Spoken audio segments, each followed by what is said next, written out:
కవినై కవితనై భార్యనై భర్తనై కవినై కవితనై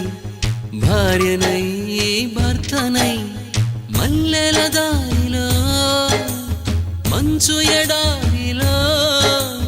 మల్లెల దారిలో మంచు ఎడారిలో పన్నీటి జయ గీతాల కన్నీటి జలపాతాల నాతో నేను అనుగమిస్తూ నాతో నేనే రమిస్తూ ఒంటరినై అనవరతం కంటున్నాను నిరంతరం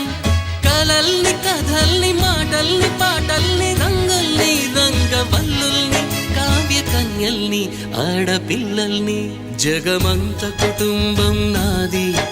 ఏకాకి జీవితం నాది